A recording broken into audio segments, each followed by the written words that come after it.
Hello, and welcome to UnKpopular Opinions, a safe space for fans of BTS and other K-pop groups to ask the tough question, what do I think of this? I'm your host, Ginger Nuna, and today we're talking about the sexualization of minor idols, specifically ENHYPEN and UA.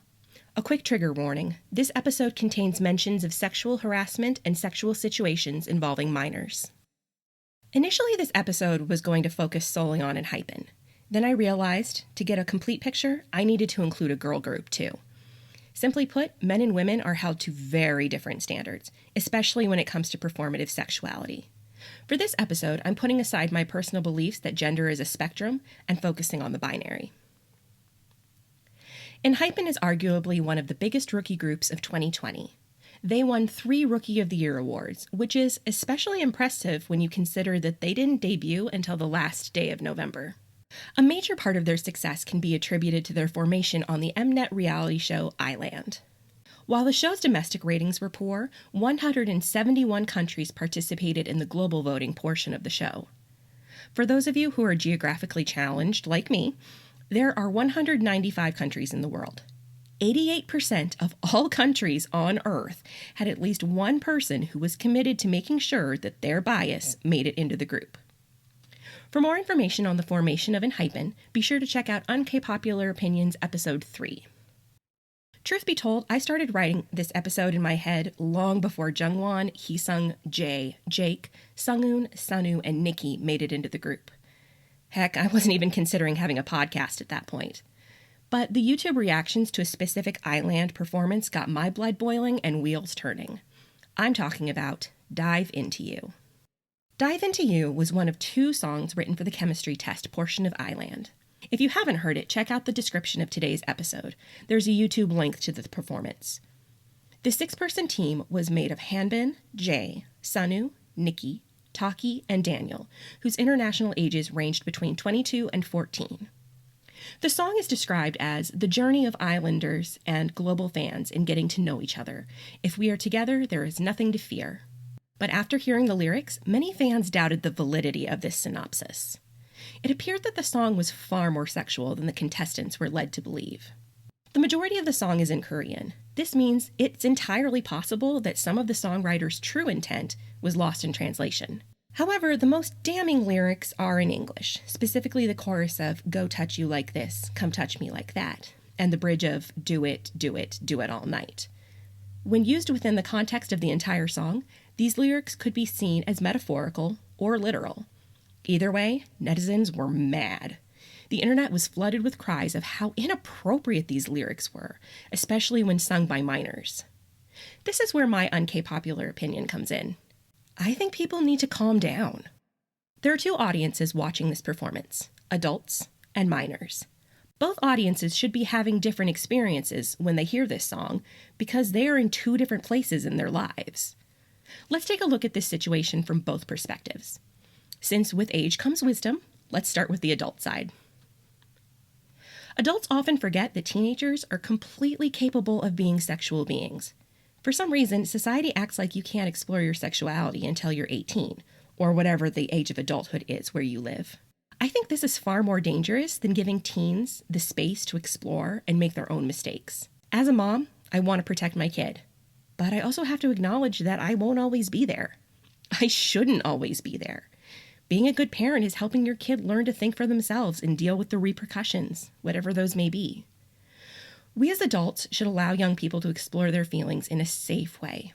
Now, this doesn't mean that we should endorse the objectification of people or avoid having a productive dialogue. It's just as dangerous to live with blinders on and ignore all societal norms. But how will we move past slut-shaming and misogynistic double standards if we don't allow teenagers to explore and embrace their sexuality? Now for the minors' perspective. From what I could tell, the comments on the Dive Into You performance were written by well-meaning Western fans who just wanted to protect their idols. I'm assuming they're Western because their comments are in English. Most of these comments mention being uncomfortable, that the song lyrics were too sexy, especially for minors. The few who tried to elaborate on their feelings frequently use the term pedophile. The first thing we need to understand is that adults who are attracted to teen idols are phebophiles, not pedophiles. Pedophiles are sexually interested in prepubescent children. It's an important distinction. Next, everyone needs to acknowledge that this content was made for people the idol's age. Adults, you aren't the target audience. This isn't for you. In fact, it's your job as an adult not to view minors sexually. Now, this doesn't mean you can't acknowledge that a minor is attractive, but the reactions you have are important. I can admit that Nicky is very good looking, but how I feel about him is very different than how I feel about Jay. Conversely, teenagers can view people their own age as sexual objects as much as they want. I think it should be encouraged. Everyone should be able to know what and who they are attracted to. This goes double for queer youth, who are often told there are only two ways to feel, and only one of them is right. Exploring your feelings while thinking about real people can be scary. Not to say that idols aren't real people, but for me personally, it was easier to work through my hormones thinking about Jonathan Taylor Thomas instead of Jared from history class, who I had to see every day. Now that we've explored the masculine side, let's take a look at the feminine. After a brief delay, UA debuted May 15th, 2020. Originally a 6-member group, the current lineup consists of Nana, Uyeon, Sora, Lucy, and Minso, whose international ages range from 20 to 16. They aren't the monster rookies ENHYPEN are, but have amassed a dedicated global following, with over 1 million followers on TikTok alone. I think this is pretty impressive, considering they are NV Entertainment's first group. UA are the epitome of the girls next door. Their most recent comeback was bright, bubbly, and energetic. The first time I saw them, they were performing I Don't Miss You on Music Bank, wearing chunky headbands and schoolgirl skirts, looking like they just went straight from the classroom to the stage. Audiences loved this age-appropriate, clean-cut look, but the responses quickly changed with the release of a choreography video for their song Round and Round. Unlike Dive Into You, netizens were bothered by the costumes and the choreography for Round and Round, not the lyrics. Specifically, the short shorts paired with long shirts, hip rolls with the members' backs to the camera, and the ending poses. To best understand what I'm talking about, check out the YouTube link in this week's description.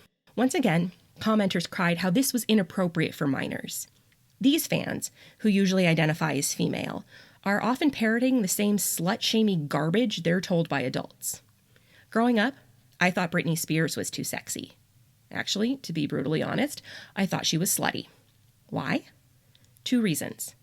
Adults in the media were telling me she was, and I was insanely jealous because I thought I would never be that hot. A few months ago, I read a BuzzFeed article about the first times women were sexualized. From it, one thing was glaringly obvious.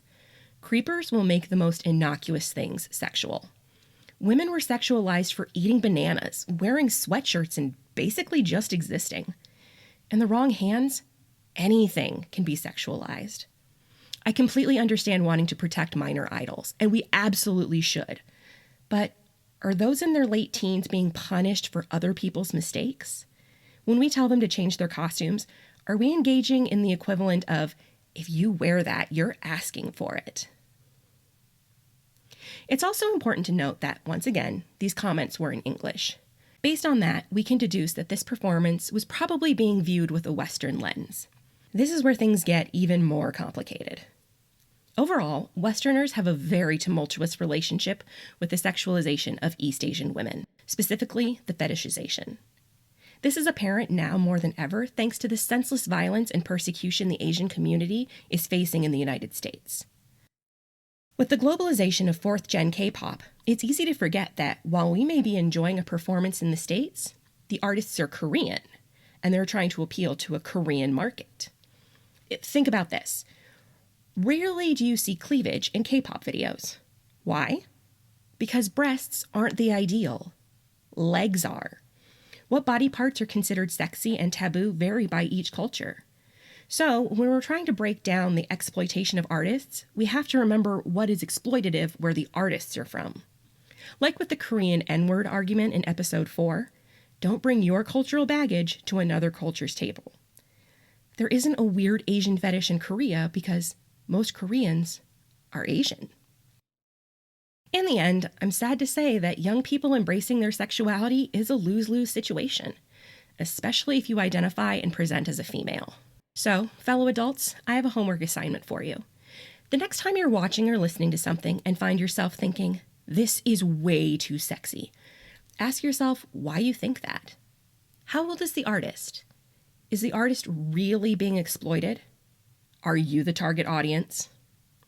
And maybe most importantly, are you uncomfortable because you think that's how you're supposed to feel? You may find that you're having a knee-jerk reaction based on how you were raised. Think about if this is still a value you hold and want to pass on to the next generation. Personally, I'd rather my child miss out on the slut-shaming and explore how they feel in a safe space. For my younger listeners, I have a challenge for you too. Think about why you're uncomfortable when a minor idol acts or dresses sexy. Are you reacting how you think you're supposed to? Do you feel a connection to the idol and just want them to be safe and happy? Are you deep down jealous that you aren't viewed that way? Are you just unnerved and can't explain why? All of these feelings are totally valid. Sexual attraction can be scary, especially if you feel like your desires aren't normal. By the way, your desires are normal. The best thing you can do is acknowledge how you feel. But one big caveat. Feeling sexually liberated does not give you or anyone else the right to be a creep. Think all the sexy thoughts you want, my friend. Just keep them in your head. Sharing those fantasies with the object of your attraction, idol or not, is harassment, and you're too good for that. Whew. Listeners, what do you think about the sexualization of minor idols? Are we protecting them too much or not enough? You can send your UnKpopular opinions to unkpopularopinionspod@gmail.com. Be sure to subscribe so you're one of the first to know when a new episode is released. Thanks so much for listening, and don't forget to keep questioning.